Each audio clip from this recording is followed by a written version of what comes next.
5 आ रहा है, जैसे 15 का स्क्वायर मान लीजिए, जैसे 25 का स्क्वायर मान लीजिए, 35 का स्क्वायर मान लीजिए, 45 का स्क्वायर मान लीजिए, 55 का स्क्वायर मान लीजिए।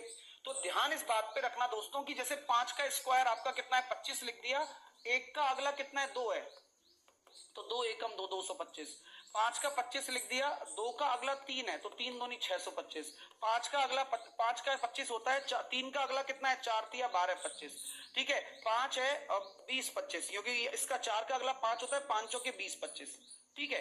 तो 5 है, 5 का अगला 6 होता है, तो ये हो जाएगा 6 पंजे 30 25। तो किसी भी संख्या के पीछे अगर 5 आ रहा है तो उसका स्क्वायर करना काफी इजी है।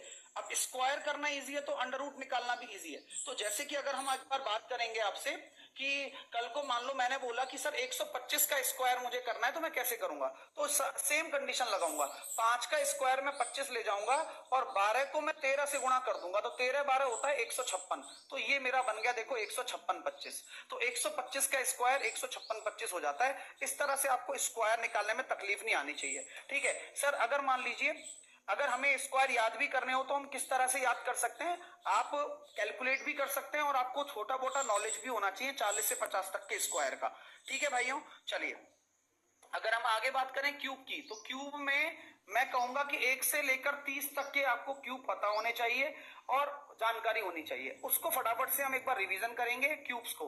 तो 1 का क्यूब आपका 1 होता है, 2 का क्यूब आपका 8 होता है, 3 का क्यूब आपका 27 होता है, 4 का क्यूब आपका 64 होता है, 5 का क्यूब आपका 125 होता है, 6 का क्यूब आपका 216 होता है, 7 का क्यूब आपका 343 होता है, 8 का क्यूब 512 होता है, 9 का क्यूब 729 होता है, 10 का क्यूब आपका 1000 होता है, 11 का 1331 होता है, 12 का 1728 होता है और 13 का 2197 होता है, 14 का 2744 होता है, 15 का 3375 होता है, ठीक है।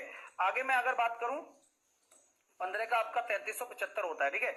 आगे अगर मैं बात करना चाहूं 16 का आपका हो जाएगा 4096 हो जाएगा, 4913 17 का होता है, 5832 18 का होता है, 6859 19 का होता है और 20 का होता है सर 8000, ठीक है।